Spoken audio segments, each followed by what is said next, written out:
I want to start. Right now? Right now. Like right now, right now. Right now? Right now, right now. Hello, ladies and gentlemen. Majority rules. Before we get started, we'd like you to do a couple things for us. First, go to our Facebook page, like and share the Facebook page. Then go to Twitter. Follow us on Twitter. Our Twitter handle is @ComesNaturalPod. Then after you do that, please head over to iTunes. Please rate the podcast, review the podcast, and subscribe to the podcast so it downloads for you automatically every Friday, free of charge. Cody, what's some motherfucking name? Comes naturally, we are. Joe. Mike. I am Cody. Welcome to this week's episode. Everybody recorded on the proper day. Not like last week's shenanigans. Which was super weird. Threw me off. My whole week's been thrown off. Yeah, I don't know how to spell squirrel. How do you spell squirrel? SQUIREL. I don't think that's it. RR. RR. Yeah. Yeah, it's a double R. Double R. Yo. Fuck. I misspelled Which it is like... what Deadpool 2 is going to be, a double R. Ooh. For Reynolds and... No, that doesn't work. Roland? This is an R in Brolin. Well, it's Ryan Reynolds. Yeah. It's the double R. Double R entendre. Alright, so I'm looking up. Somebody posted 15 actresses who could play Marvel's Squirrel Girl. One. Or technically they say 15. Anna Kendrick. Yeah, that's a big one. That'd be an easy. Is that Abby girl in here? Hold on one second. Okay. Why don't you tell the listeners what Squirrel Girl is and why I'm looking it up? So announced today the official characters for one of the new Marvel TV shows, and this is a legit like cable-based TV show, not like a Netflix binge it type one. This is on Freeform, which used to be ABC Family, and then it was something else after that, I think, and then Freeform. They just announced the keywork art, the logo, and the trailer for Cloak and Dagger, and then earlier this morning they officially released the characters that will be cast for basically New Mutants is what it's really called, but it's New Warriors because it's a slightly different one because New Mutants is technically going to be by Fox, but New Warriors, and Squirrel Girl happens to be one of them. She, as it sounds, by the way, has the power of a squirrel and the power of a girl. She's super acrobatic. She can fight and she can communicate with squirrels. And she has a pet squirrel. All right, this is from Screen Rant. They listed 15. I don't like some of the choices, so I'm just gonna give you ones that make sense to me. Okay. Anna Kendrick. Makes sense. I think it makes sense. I can see her doing it. Majority rules. Kate. Ooh, I can't say this girl's name, but I recognize her. The one on the left, the black short hair. Yeah, she was on Scrubs. She's part of yeah. that comedy duo, Something and Oates, Garfunkel and Oates. Yeah. So that one makes a lot of The sense. not super tall, hot one, the other one. The other one. Yeah. That was in Don't Say No. Mike Birbiglia's one. That's like super sad. She was in that. She would be good. I don't know who that is. So nope, she sucks. They say the older sister on Modern Family. I don't like that choice. I don't know who that is. So nope. They say Daisy Ridley. Fuck you. She's way too big to be. Yeah. Like she can't. No. Right. That's silliness. Abigail Breslin. That makes a little sense. This is the one I want to be. Allison Brie. Yeah. She has a new show that's about to start or is starting. She can do more than one thing at once. Well, granted, yes. Eden Sure. Do you know who that is? Oh, fucking I sent hit that. No. She was on The Middle. She was the daughter on The Middle. Oh, yeah. Okay. She'd actually do it. Yeah, no, she would be That good. shows... Because she's awkward. Yeah, and she's funny. She could do it. Hannah Murray. I don't know who that is. Oh, she's a Game of Thrones chick. Yeah.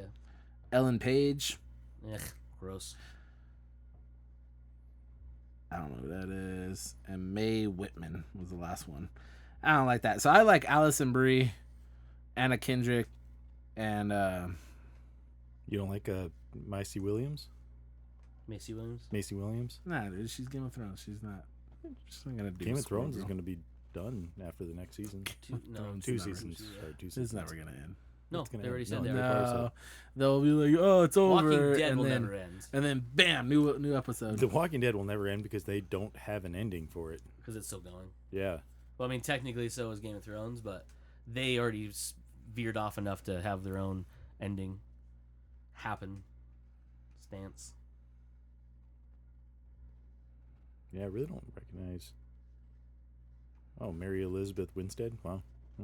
Yeah, I don't know. I mean, she could do it. She can be awkward, but I think she could do it. Yeah. I like either the Anna Kendrick, Allison Brie, or the girl from the middle. yeah, go from the middle. Out of those three, I definitely go with Anna Kendrick. She could do it. She Yeah. could do it. What's the other girl that was from? It was in The Office that they. Not the Office, in Parks and Rec. I think she was in. They were talking about too.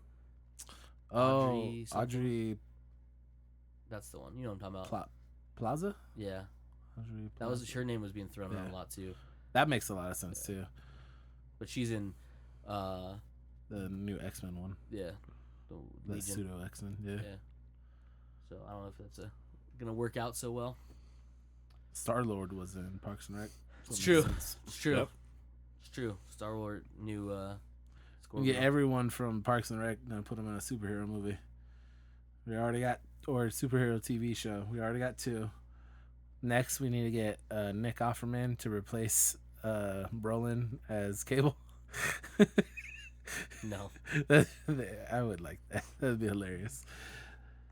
Yeah. Yeah. All right. So what else we talking about besides Squirrel Girl? Yeah. Yeah. Yeah. Anyone of you either watch Deadwood? Nope. I don't think Mike's old enough to even know what that show was. What is Deadwood? Was it coming back or something? Apparently, the movie script has been delivered to HBO from the Oh. original writer and creator, and so they're waiting for their All right. approval. All right. Whatever. No, I never watched it. Never cared to. So, but I'm sure there's people out there that But would. a lot like of to see it. motherfuckers. It's gonna be radar just on language alone. Yeah. They use the word cunt a lot. Yeah, man. Did they? Cocksucker. All right. Yeah, it was very, very un-Western-y if you think about the way they talkated it in that show.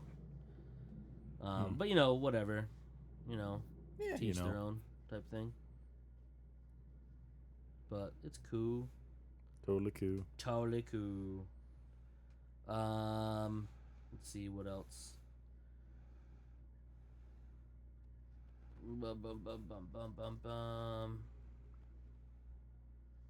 Oh, they had a big press junket at the Marvel Studios this past week. Yeah. What'd they say?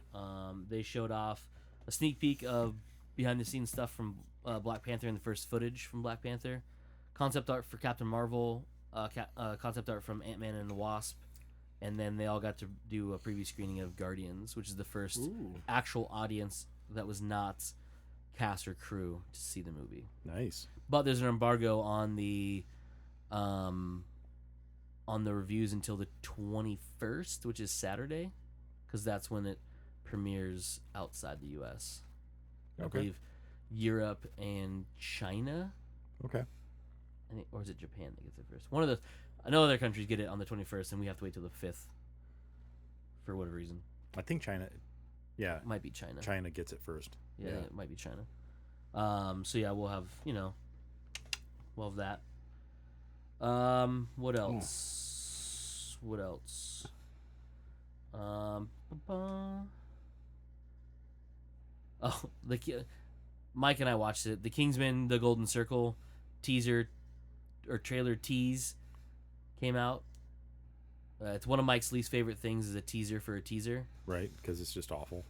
This one was a little more clever because of the fact that it was the actual teaser, but instead of being a minute 32, I think they said it was what it was going to be. Ends up being 10 seconds, so it's the full teaser trailer, but only 10, but condensed down to 10 seconds. So literally, they just fast forwarded. Yep. That 1 minute and 30 seconds down to 10 seconds. Yep. Well, with the best part is it has full audio, so it doesn't sound like a little chipmunky. Oh, really? Yeah, so they kept the pitch and everything right. Oh, it's really funny. Because Wow. because all you're really hearing is you hear a little bit of talking, but you hear gunshots and like explosions and stuff, like Right. car sounds and stuff. It's pretty funny. I thought it was pretty funny. But just getting you hyped for the actual teaser to see what what it's all about. Bum bum bum. Let's see what else. What else? There was something else. Oh, Warwick Davis is in this Han Solo movie. If you guys don't know who Warwick Davis is, Nice. Does it say who he's going to play? R2D2. Well, I was going to say it'd be interesting if he could actually get a role in that series that doesn't have him put on a shit ton of makeup and whatnot. He's got cosmetics on. I'm gonna show you the picture. But I mean, like, they're not going to dress him up in a fucking bear suit. Oh, okay. Well, they essentially do. Well, Nope. It's gone now. Skipskis. Well, it went down to the picture. Speaking of him, it's weird. I ran across an article, I can't remember where. Anyway, they were talking about how in certain franchises they changed the look of characters, and he had one of them in the Harry Potter series. I can't remember who he played. It was Professor something or other, but it's like night and day difference between the first and second movie and then the rest of the series. Yep. Because the first and second movie, he had like a gray beard and everything, and he looked more like an old dwarf, I would say. Yeah. Where suddenly in the third movie, he's this just short guy with black hair, but he's the same character. It was weird. I think if I remember correctly, he has 3 roles in the Harry Potter franchise because he also played the head. But these two characters were the same character. Yeah. Which is weird. Like, I can understand if he's playing a different character. Yeah, because he plays the bank manager. Yeah. In later, I think it's the third one or second one. I can't remember which one it is. It's been a long time since I watched all the Harry Potter movies. Yeah. Did you watch any of the Star Wars Celebration stuff? Either of you? I actually did not. Other than the trailer that No. I spread around. I've seen a little bit of it. I know Mark Hamill had his thing for the remembrance of Carrie Fisher. Yep. Yeah. And then what was the? Oh, so Warwick Davis did the interview with George Lucas, which is pretty funny. It was all like, what do you think of this? Blah blah blah. I didn't watch the whole thing. I just watched a piece of it. And then I guess we'll talk about the Star Wars trailer now. I don't know why it took us as long to get to it. But Star Wars The Last Jedi first teaser trailer came out, and it was a proper teaser trailer, even though teaser trailers, they're getting, depending on who makes it, what movie they're for, they're better than most, but some of them are just like one of those ones where it's like a large title sequence and then like an image of somebody, and you're like, fuck you, like whatever. Yeah. But a lot of bigger studios are doing them better now, where it's just like, it's more of a sizzle reel, and then you get a story trailer, and then that's a proper trailer, as they say. But Mike, what are your thoughts? Star Wars? Star Wars, The Last Jedi. Finn's still in a coma. Yep. But he's in stable condition. Yeah. You can tell because of the writing on the pod. So that's a little bummer-ish. I was kind of hoping to see him. But we knew he wasn't. We do know he's in. Yeah, we knew he's fucked up. Yeah. But we just don't know when that takes place. Yeah. So we'll find out, I guess. Do you think he's gonna be in much of the movie? No. In this one? I don't think so. Do you think he'll be talking at all in this movie? No. You think he's gonna be combed up the whole movie? Yeah. Maybe. I don't know, because most of the stuff we've seen was that most people have posted would be stuff focused around Rey. Because we haven't seen behind the scenes photos of a lot of people, but it's really hard because a lot of the stuff is shot on Pinewood Studios a lot, so you can't really get pictures in there without being arrested and probably thrown into a deep dark hole that has inside of a deep dark hole. But by the looks of the trailer, everybody we want to see is in it. Yeah. I mean, we don't see Chewie or R2. Well, we know why. But there's some Crying interesting. on the inside. Are you? I am. There was a lot of interesting stuff that came about after the trailer, like fan theories and stuff. Well, hold on. Let me give you Go ahead. a couple more impressions. One, the ship hangar being blown up when Poe and BB-8 trying to get to the X-wing. I was like, oh shit, that sucks. Yeah. Because I don't know what's happening there, but it's not good news. So that stood out to me. Obviously, old Luke is finally a talking. But the biggest thing is what he says at the end, which I'm sure Cody hasn't memorized. Cody, what does he say? What? Why would you think I have it memorized? Because you watched the trailer 4,000 times yesterday alone. And that's a Probably. low estimate. Is it a low estimate? So he says, "All I know is it's the time for the Jedi to end." Yes. What does that mean? Well, now we get into the fan theories because this is the juicy stuff. I have some spoiler stuff All right, let's hit it. that we can talk about. So fan theories are that Luke wants to dispel with the Jedi way and make his own, because he, in canon, is he's one of only two living Jedis that master both the dark and the light side of the Force. The other one is Quinlan Vos from who has appeared in the Rebels cartoon, who was actually in episode 1 as a background character, and I think we talked about it on the show before. He was in a book, tremendous Star Wars book if you want to read it. What's the title? It's called Dark Disciple. Dark Disciple. It's Get it. It's based. In the timeline. It takes place between episode 2 and 3. All right. So height of the beginning of the Clone War, or it's still the clones haven't been officially, the Clone War hasn't officially kind of melted down yet. It's still kind of in its heyday. So you still have Dooku, who is around, but this is before they know about Darth Sidious has become. So they think that Dooku's the end all be all Sith Lord. Mm-hmm. They think it's him, and they think it's Grievous. So it's Grievous and then him. But basically, the plot of that book is, the Jedi Council gets together. They reluctantly decide to assassinate Count Dooku, which goes against the Jedi way of peaceful.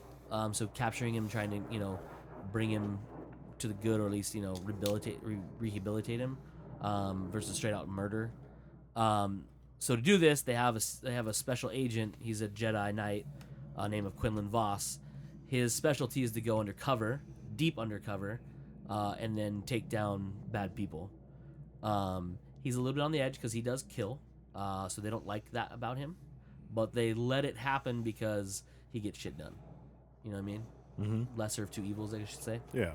So they task him to this, and their plan is he has to track down Dooku's old apprentice, was Asajj Ventress, if you remember her from the cartoons. She's the the blue skinned, shaved head. Okay. And the dual lightsabers. Okay. So she is now a full-fledged bounty hunter. She has gone after Dooku several times and has not been able to kill him, obviously because he's alive. So he basically tracks her down, joins up with her, and then has her teach him dark side abilities. Now, the problem with dark side is it can consume you. So if you're not strong like Luke is and like Quinlan is, they can easily bring you to the other side and you can never come back. He is able to master it. Spoiler alert.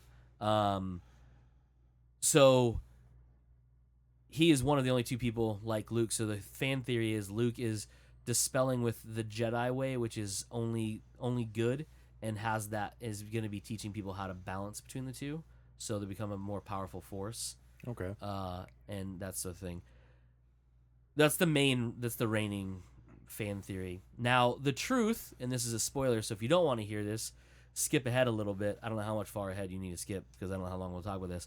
But directly from Luke Skywalker's mouth himself, Mark Hamill, during Star Wars Celebration, in a small area after the the Last Jedi panel ended, they showed the teaser trailer. Mark Hamill standing around talking with people, and my friend Mark, who was there, not Mark Hamill, different Mark, because if it was Mark Hamill, he'd be on with us, and we'd probably be a little more popular than we are. Yeah. He overheard this conversation between Mark Hamill and a friend of his, where he asked him, "Hey, man, like, what's up with that line?" And Mark laughed, and he said, "What, like, jokingly, what line are you talking about?" And he said, "You know what line I'm talking about? The Jedi must end." And he goes, "All right. Well, the thing about that, as soon as we saw the teaser trailer last night, and this is what Mark said, and when I saw that and how that line was cut, I realized that Rian Johnson did it for effect, and that effect is that line's not complete." Yeah, it seems very much so that it's not complete, or there's a different context to it. There is. So basically the line is, all I know is it's time for the Jedi to end. And if you listen to the trailer, there's a little bit of spacing in between each of those sections. So all I know is it's the time for the Jedi to end. And there's one more fourth section that's not in the trailer. And he pauses and then says, the Sith. So the line is, all I know is it's the time for the Jedi to end the Sith. That's the line. So he's going balls to the wall. Yes. So what he's battling it up. So that hasn't hit the media because nobody in media was around to hear him say that. News? We are essentially breaking news. Breaking news. Wow.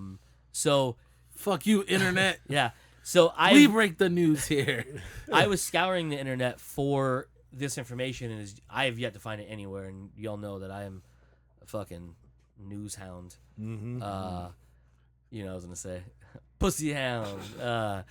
But I don't know why I thought that, but I was gonna say it. Then I was like, that doesn't make sense. We're having a real good conversation. And then Cody saw my facial expression. He's like, he wants to say pussy hound. So yeah, I mean, if you heard it here first, that's directly.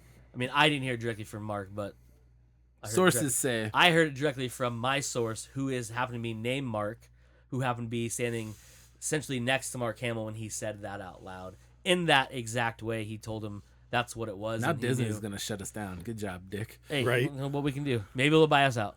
Ooh. Buy our silence. That'd be awesome. Working for Disney. I will talk all Disney all day if that's a thing. We will. Mostly do. Shush, Mike. Stop we pointing it out. mostly do. We talk about wrestling. They don't own that yet. Not yet. Not yet. When we talk science, they only make that up. They create science. They do. So I thought that was very interesting. But the cool thing about that is that obviously it's the last scene you see is that in the trailers is Luke at the mouth of what looks to be a cave, says that line, it cuts, it goes black, and then it says Star Wars: The Last Jedi, and then it plays out. There's a lot in this trailer. A lot in this teaser trailer. Again, very similar to, and what we said, I think it was last week when we were talking about it, very similar to the Force Awakens teaser trailer. It gives you no story. Yeah. It gives you what you could think would be story stuff, but it's so cut up and it does not seem like it's in line. Well, in this one, you're like, oh, Luke's training Rey. Yeah. You know, like you get that. Which we all figured, but it was gonna happen. It's there. You know. But it's funny because unlike A Force Awakens, the last line you get in the original teaser trailer is Chewie, we're home, from Han and Luke, or Han and Chewie on the first we've seen them on the Millennium Falcon in 30 years. This line is very ominous and very dark. But then again, if you look at all this teaser trailer, all of it's dark. Oh yeah. There's very little in it. I mean, aesthetically, there's lots of brightness in it. But still, you have Finn being carted away in his little pod. You have the explosion happening in the hangar where it shows what's his name in BB Poe and BB-8. Poe and BB-8 running away. Space battles and a bunch of shit. I mean, yeah, it's not a very light Star trailer. Wars without wars in the stars. Yeah, but what I'm saying is it's there's no jokes, there's no lightness to the actual dialogue and whatnot. It's very, very dark. Yeah. Even the parts where you just show Rey training. Yeah, which is one of I had this question to one of my friends at work, and then I realized I asked the wrong person because he didn't know what a practical effect was. But I asked, I wonder if that shot of the camera coming around the side of the island, and you see her off in the distance, and she's training with the lightsaber. Mm-hmm. I'm wondering if that's a practical effect, like they just had a glowing stick. Because I feel bad for the special effects, and obviously they boosted the color of it, because it would have to be super fucking bright to be seen that far away, in real life. But I wonder if that's how practical effect that was. Like, was there really a glowing fucking sword she's playing with? Because it looks so good and it's so smooth, and I've watched it several times. But like, I mean, obviously ILM is a master of their craft, but that just seems really tedious to have to be like that minute in your detail because it's so far away, but so clear. I'm sure. I mean, it's an algorithm for sure, but it's like that's so far. It's not foreground, so it's so. I mean, you'd have to. I think you might have to do that like. They probably did it digitally. Yeah. That's what they probably did it digitally. It's so dope looking though. You see Luke up like higher up on there, and she's just fucking whipping around. It's fucking rad. Other stuff that happened in there. So I did like the intro where it looked like it was stars, and then it faded. The light faded in, and it was, she does that that jump scare moment where she slams her hand down, and you realize it's just the glare of or the shine of on the rocks. Mm-hmm. She's all dirty and sweaty. Looks like she's in the midst of her training. Modified. She had her new haircut that everyone freaked out about on the toy packaging. You got a glimpse of Phasma. You got a glimpse of Kylo. You got a glimpse of Kylo's shattered mask, which everyone's like, "Oh, how did he have that? It blew up." I'm like, I'm pretty sure he picked it up. He was standing next to it. Yeah, could have. You just don't show it. Yeah, like just because you didn't see him physically. Like, hold on, me chase after him, pick up his helmet. I mean, it doesn't mean he didn't fucking. It's not like it fell off. But that leads into, does he have a new mask now? Yes, I believe he does. But they didn't show it. If I recall right, they didn't show it in the trailer. No, they show the wrecked mask, and they show him holding his saber out. So is it going to be something more pissed, like Darth Vader-esque? It could be classic. I mean, he's going to be. I'm upset just wondering because what's the reason for cloaking him in darkness? I mean, just like probably just to change it up because like he wants to change up. I guess I don't know. Maybe he's just really mad at it. But I know he probably got pissed because he no longer has his keepsake from his grandfather. Yeah, that definitely is gone. Yeah, that's. I don't think he ran back to his quarters to pick that up. No, he probably wanted to. Yeah, but he got carted off. Yeah, because I think it was someone at work that was talking about like why does he have that's clearly his mask wrecked. So unless they rebuilt it exactly and he smashed it, how does he have it? I was like, well, he didn't just fucking trot after Rey and Finn. Like, they were way up top, you know what I mean? He probably picked it up because it's part of his training. Like, he's going to leave his shit around. Went and got in some kind of vehicle and then got it there because he got ahead of them. Yeah. So he had to be, it's not like he might have forced run to that far, but it's probably more likely they were tracking him and he got in a little ship of some sort and flew out there. Because they, unlike in the actual release of the movie, the special features show the transports used on the surface of Starkiller Base, because there's a chase scene that was left out of the movie. You can see it in previs on the special features for episode 7, where some First Order stormtroopers are chasing after Finn and Rey in that exact little sled. So he probably just took one of those and chased after him. Makes sense. So, because that's the when that happens is after they leave. So yeah, you see it for a glimpse in there when they get out of it. You just don't. No one pays attention to it because they're like, "How'd they get there?" It's just one of those things. Since you don't have to assume anything, they just cut it out so you don't have to try to think why they have it because they weren't going to leave that chase scene in. But yeah, so you see that his former mask or something similar to it smash the thing on. Maybe even they rebuild his mask and he doesn't want it anymore, so he smashes it. But rumors are he's got an all new look, but no one knows what it looks like just yet because concept art hasn't hit. Mm-hmm. Needs to see a little bit more of the Knights of Ren, ransacking some shit. Well, you see a new shot of the infamous scene from Rey's vision from Force Awakens where you see Luke drop to his knees and put his hand on R2. Now you see it instead of being from his left side, you see it from up and behind, and there's a burning wreckage of a temple. Yeah. When I say burning wreckage, it is fucking on fires. And he drops down his knees and puts his hand on R2.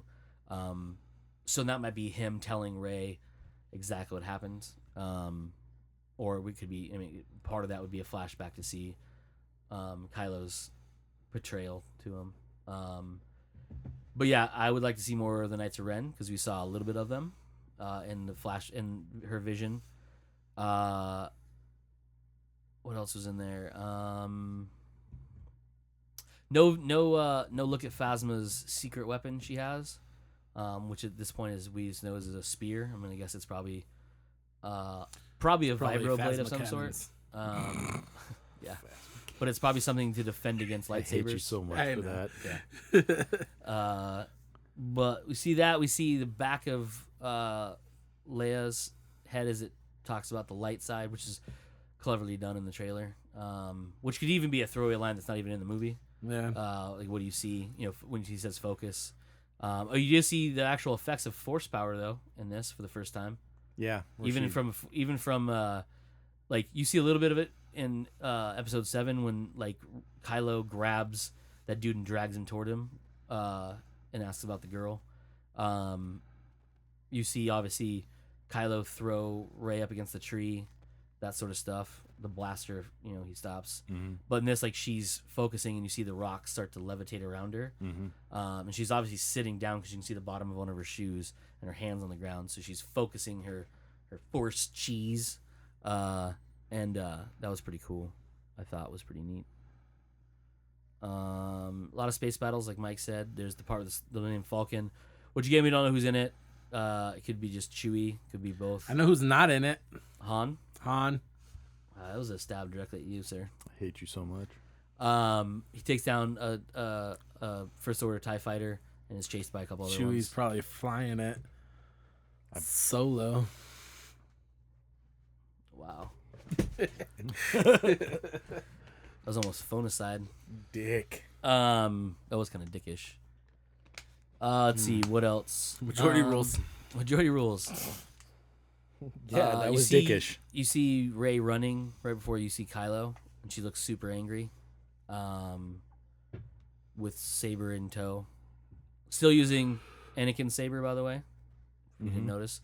You don't see the handle really, but it's the blade is blue. I mean, I guess on that island there's probably not a whole lot of kyber crystals to build her own yet. So we don't know what Luke took with him. A couple. Good, maybe he's in exile, so who knows? What if he has like a weapons wall with just random shit? All the sabers from BS? Yeah. It turns out in there he's not even like this badass fucking warrior. He's just a fucking nerd who likes to collect shit. This is my wall of lightsabers. Over here are my blasters. These are ship parts. This is from an X-Wing wing. Lower left. One of my favorite scenes, though, and it's dope, is whatever those junk ships are that you see, like the one that crashes in the ground and has a little thing that sticks up and rakes up the red dirt. Then you see the line of them flying, and they'll have the red dirt coming up behind them. But when it kind of flies down and hits or whatever you want to call that, in the background you can see the blurry images of AT-ATs. Yeah. So obviously it's some kind of fucking straight up battle, and that's Rian Johnson, the director and writer of this movie. He said that's a new planet that they're on. So rumors are that is the planet that the Alliance is on, like their main base. So it could be where that attack where you see Poe's TIE fighter or X-Wing getting blown up, and then they're running Finn out of in his new floaty back to tank. You see him on there. But to me, it looks like almost like the hangar you see blow up is in a ship of some sort. It just looks very ship hangar-ish. Yeah. Just because of the design of everything. I also think it's when you see Phasma in the flames with her stormtroopers, is you see the same design around there, but who knows? I think that's all we saw in there. I saw Luke's little library when she says balance, and she's looking at the book of the wills. which most people refer to as the Path of the Jedi, because it has the old Jedi symbol on it, which looks like the 8-pointed star with saber on it. So interesting little with the wings on the side. So yeah, it was a dope ass teaser trailer. Very visual. The music though, Joe pointed this out, I think through text when we were talking about it. Yeah. The music is dope. When it swells up during that part with those little junk fighters and the AT-ATs, it's like that the classic Star Wars redone kind of comes up. You're like, oh shit, like, this is how it's supposed to be done. Yep, done it because it sounds slightly different, much similar to how it sounded different when you went from A New Hope to Empire Strikes Back. It was a bigger sound, but it was a different sound, but still sounded very familiar. I thought that was pretty neat. I think that's all from that. Was there another trailer we watched? Nope, but I did want to talk about Invincible. No. Yep. So, if you're a long-time listener, you might recall us talking about a comic book called Invincible a while back. We talked about it multiple times. I'm looking at it right now. What are those ones to the right? The trades? Yes. What issues does that take them to? A lot. I can look while you're talking. But an unlikely, I guess not that unlikely, it does Preacher, but Seth Rogen is producing a movie adaptation. We don't know if it's just a movie yet, but it's probably going to be. Because it would be really expensive for TV. Oh, fuck yeah. It'd have to be animated. Yeah. And we've talked about this, whether they would ever do an Invincible movie. And when this podcast first started, it's one of the first things we had talked about was, I mean, fuck, it's gotta be within the first 10 episodes we talked about shit we wanted to see get made. 84? Yeah. All the way to 84? So oh, Jesus. 48 through 84. And the best part of these trades is they're named after TV shows. So you have Who's the Boss, Happy Days, Still Standing, Growing Pains, the one that isn't is the Baltimore War, but because that's based in there. But you have Get Smart was one of the last ones. Nice. Hilarious. So yeah, it has to be within the first 10 episodes. We had talked about shit that we wanted to see get adapted into either a TV show or a movie. One of mine was Invincible, but we also talked about how I think the consensus was basically we thought it had to be animated if it was ever to get done. Yep. But since we started, we've had a couple dope ass, big budgeted, big fucking box office, rated R, violent as shit movies. And this would definitely hit that. So this now has hope to be up, and hopefully it's done with the budget they need. The first, you would think probably the first 2 trades would be the movie arc. Yeah. Like first 12 issues, somewhere around there.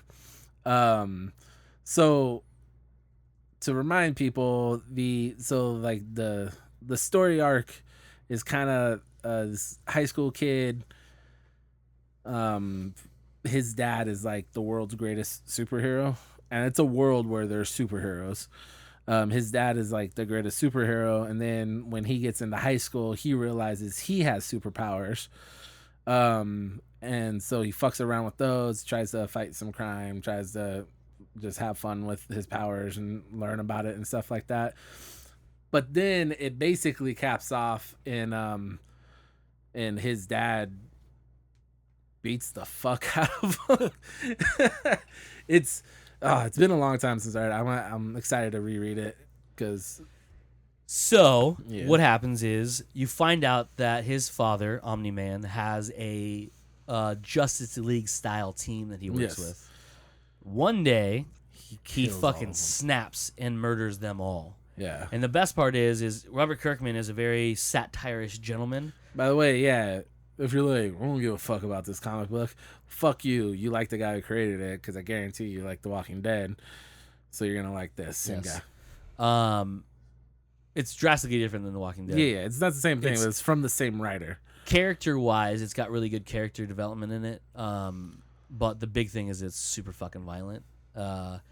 So Omni-Man snaps one day, seemingly out of nowhere, murders his entire team, and that team is apprised of people who essentially are making fun of the Justice League. You have a Batman-type character, you have a Green Lantern-type character, you have a Wonder Woman character, you have a Martian character. Superman. You have a Superman. You even have like a secondary Superman. But very, very Justice League-ish, and they're all tweaked in a different way. Like the Amazonian lady's not Amazon; she's a big warrior, but she's a lesbian.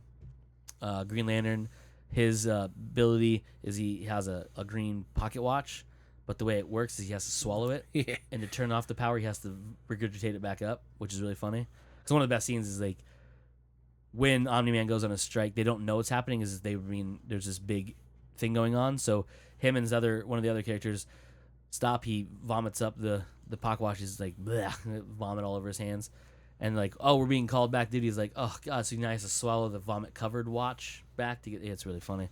So he murders all of them, and then Mark, who is the Invincible, the son, realizes who it is because it's now been seen, and confronts his father, and his father's like, you don't want this, like we need to work together, and he's like, no, you're evil, and then they fight, and Mark gets his ass handed to him in a terrible way. He hangs in there for a second. For a little bit, he's going, and then his father like goes, oh, so this is how we need to do it, and decimates him, like breaks multiple limbs, eyes like damn near hanging out his face.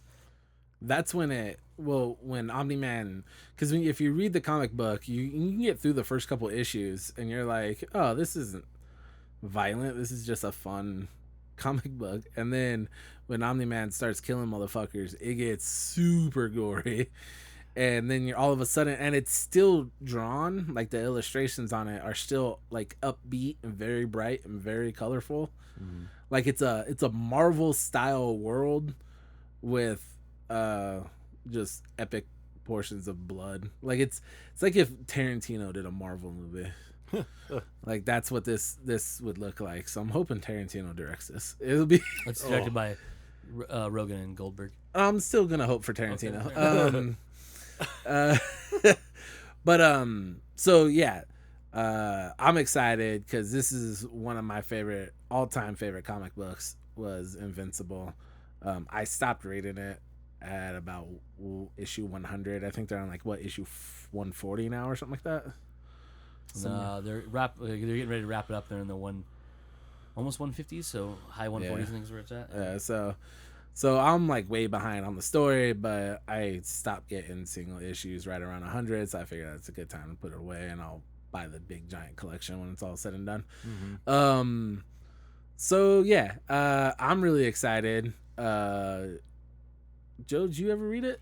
I read volume 1 of the trade paperbacks. Trade one. And you're right. Like you read that, I think the worst it got is that one dealt with the bomber. The guy. Yeah. And it wasn't very bloody or anything because most of the time it dealt with Invincible in finding out his powers. Yeah, it's very like and trying early Superman. Exactly. Trying to, figure it out. Yeah. And he kind of puts that little bit of a team together, but that was it. Yeah. So I don't know anything that happens beyond volume 1, and yeah, man, it gets good. So the big question, we'll do this officially later. So what happens is Omni-Man leaves the planet. Are we gonna spoil the whole thing? Well, fuck it, let's do it. So I'm gonna catch Joe up real quick. So Omni-Man, realizing what he did, is heartbroken because his wife no longer wants anything to do with him. He damn near killed his kid. Decides to leave the planet in self-imposed exile because his whole deal is he was sent to Earth as a baby to conquer Earth for his race of people, and he has failed them because he fell in love, had a family, fell in love, got married, had a kid, and then realized that if he doesn't take over the planet, they'll come no matter what and destroy everybody as a punishment. So he decides to leave and sends a a signal saying that Earth is lost. It's it's no longer not good for us. Blah blah blah. Invincible becomes a hero, kind of unfolds, and then later it comes back that this he would spend time in outer space, basically watching for his dad's return, and his people to return to conquer Earth, kind of as the last first stop on the world destruction tour, and an alien shows up named Alan Alien, and they have a fight. Invincible wins, but like barely wins. And then he fared better this time than he did against. Yeah, because he has a lot more experience in fighting. But one of the things about Mark's alien race that he's half of is that with every battle they get stronger, and the more damage happens to them, the stronger their bodies get. So they become invincible. That's the name. So after his dad beat his ass, he healed and was actually stronger. So his powers, he was physically stronger. He flew faster, and so as he took more damage, he learned that he healed faster from incredible damage, like literally having his eye hanging out of his face, arm broken. He couldn't regrow stuff, but if it's there, you can put it back on and it'll reassemble itself, which is pretty cool. And then from there, it just goes crazy because like there's other alien races. You find out there's this big group of alien people that are trying to defeat Mark's alien relatives and all sorts of crazy shit. So yeah, it's dope. So, I highly recommend it for sure. So we'll get into a full fantasy cast of it after we do some research, and Joe's gonna read a little bit more of it. But what do you want to do? Like three main characters? What three?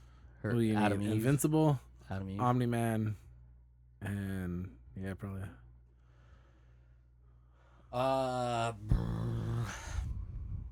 Because here's the thing: in the book, he's a high school kid. Yeah. But you know how Hollywood plays that. So if you're a baby-faced looking 30-year-old, you could probably get this role. Well, that's a really tough question.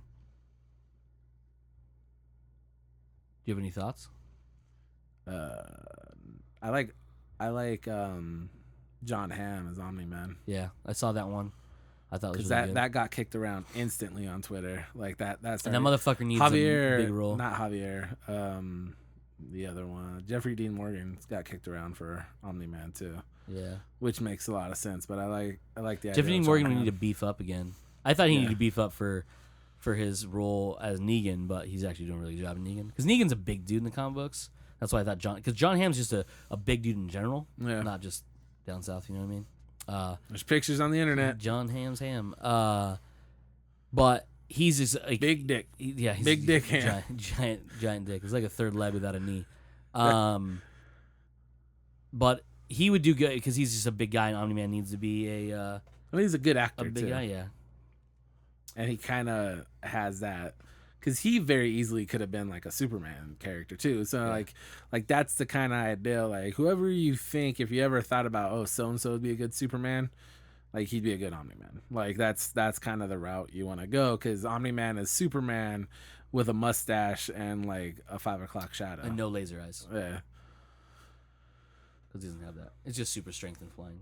I saw Joseph Gordon-Levitt get thrown out a lot for Invincible, and I was like, that works except for the younger. Age thing. Yeah, if he were younger, older, definitely. But again, he even looks older though. Yeah,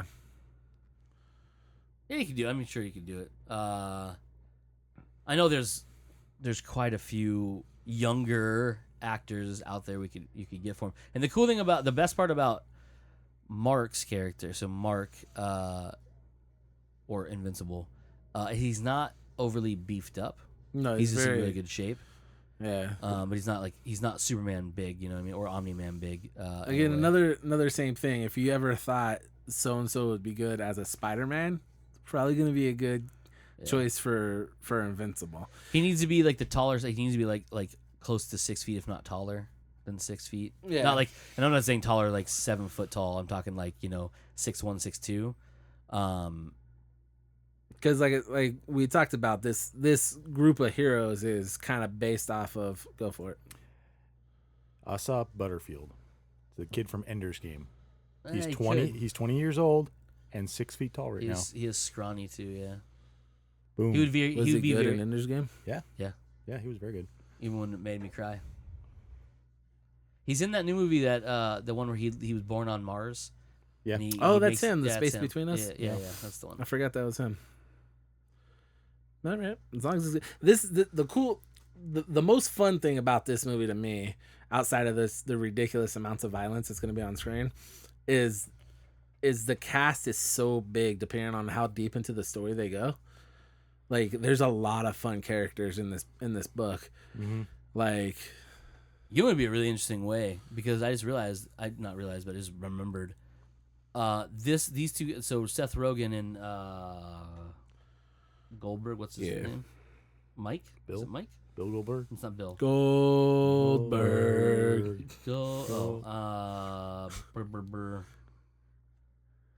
Whatever his name is. We said it before. Rewind it. I think it's Mark. All right, what were we gonna say?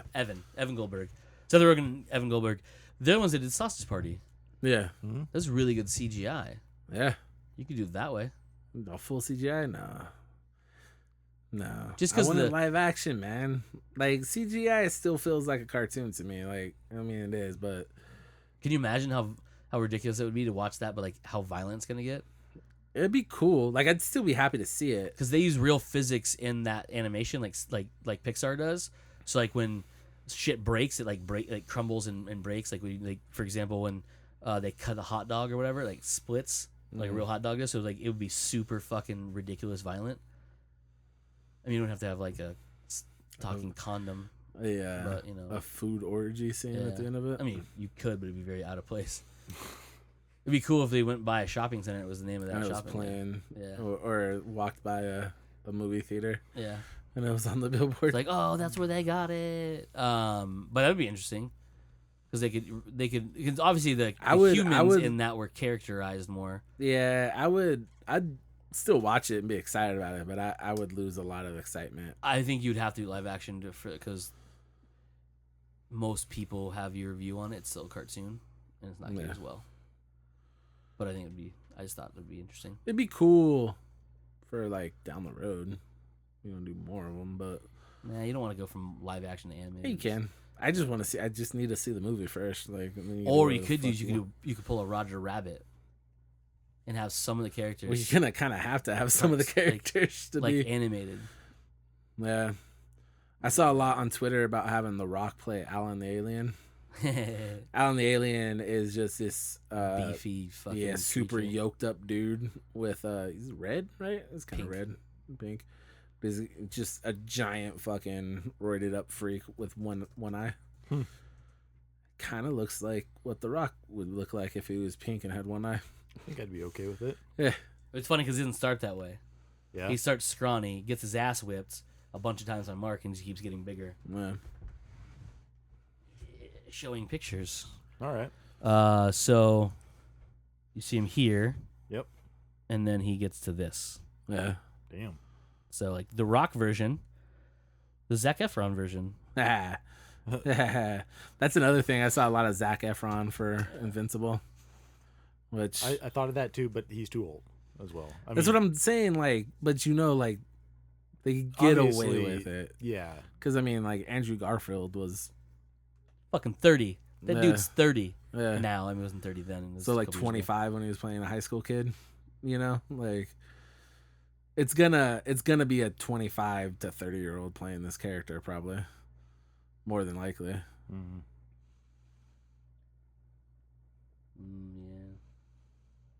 Yeah, but there's that's like I said though, there's so many fun characters that I hope this movie's good and they do fucking 8 of them because the deeper they get, yeah, dude.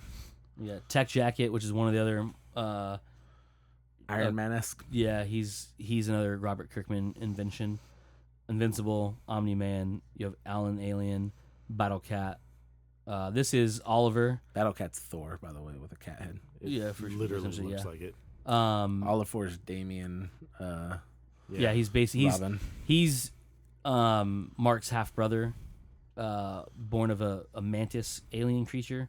I can't remember this dude's name now. But even before you get to that group of people, you got like Rexplode, who's like 2 characters basically. Yeah, but he's like Gambit, Invincible's.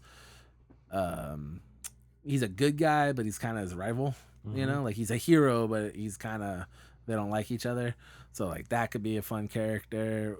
Who's the I don't want to say the CIA guy, but I don't think that's right. The agent? Yeah. The boss guy or the android? Spoiler. Yeah, the boss one. But that could be a lot of fun. Like, it's just so many cool characters that if you get the right actors and let them actually, like, as goofy as this story is, let them really sink their teeth into it and get into it, it could be so good. Mm-hmm. But I'm excited. Make it a good movie. Don't put yourself in it with Rogan.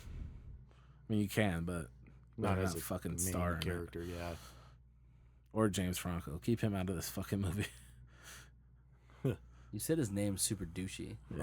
Franco. That's how I picture him saying it to people. Oh, okay. It's not Franco, it's Franco. Get it right, fuckwad. My name's Franco. Frockwad. Frank 2? Frank 3? That's how he counts up to intercourse. Frank 1, Frank 2, Frank 3, Frank come. Just, you know what I really want to have? Now Frank go.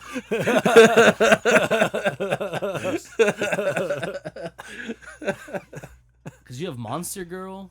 Like, that one's nuts too. Like, there's just so much. Yeah. All right. We'll figure it out. We'll do the research. We'll come back with full cast for you guys. Cody, wrap us up. Comes naturally, we are Joe. Mike. I am Cody. As usual, you fuckers just came naturally. Dun dun dun dun.